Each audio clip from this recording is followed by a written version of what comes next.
Well, time is running short. U.S. military power is on the move. President Trump has signaled a narrow window for Iran to choose between diplomacy or face the consequences. And there is an armada parked around the Middle East circling Iran. A new report from the Washington Post underscores the urgency of this moment. Quote, Trump appears ready to attack Iran as U.S. strike force takes shape. That force is growing by the hour. Here's President Trump earlier today.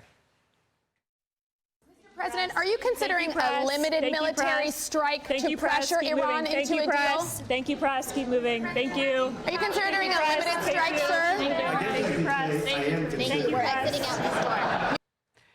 And the Pentagon has positioned more than 100 U.S. warplanes in the Middle East over just the last few days, including F-15s, F-35s, refueling tankers, and cargo aircraft, moving equipment into position.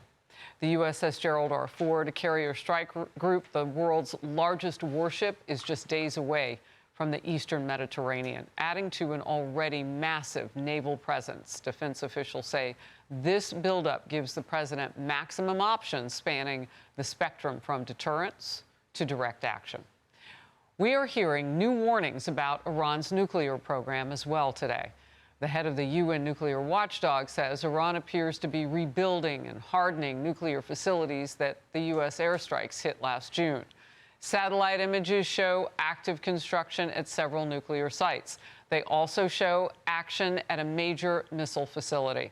Iran's ballistic missile program also a huge concern, as you might imagine.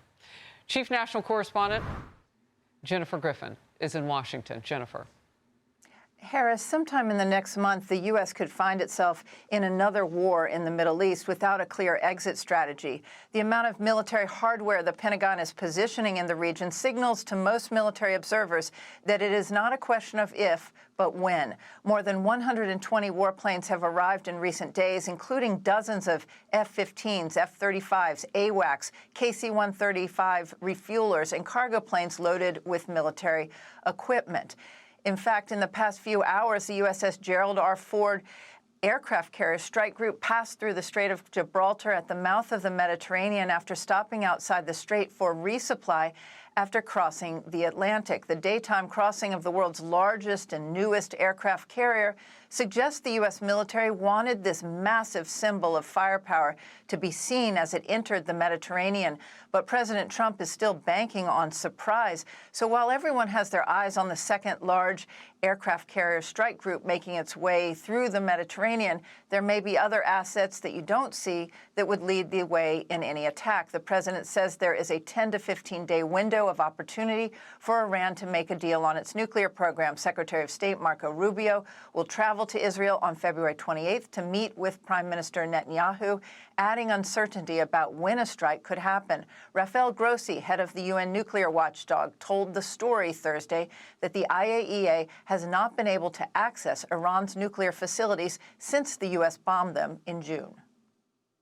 I think we are going to have an agreement which is covering everything, which is contemplating everything that needs to be looked at, or we are not going to have an agreement. So I think the sense of urgency that the president is conveying is right.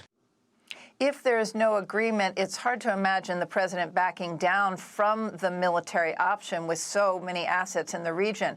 But military planners who I've spoken to assume that Iran will use its vast arsenal of ballistic and cruise missiles to take out U.S. bases in the Gulf, which then puts the U.S. at war with Iran. Jennifer, thank you very much. Hey everyone, I'm Emily Campagno. Catch me and my co-hosts Harris Faulkner and Kayleigh McEnany on Outnumbered every weekday at 12 p.m. Eastern, or set your DVR. Also, don't forget to subscribe to the Fox News YouTube page for daily highlights.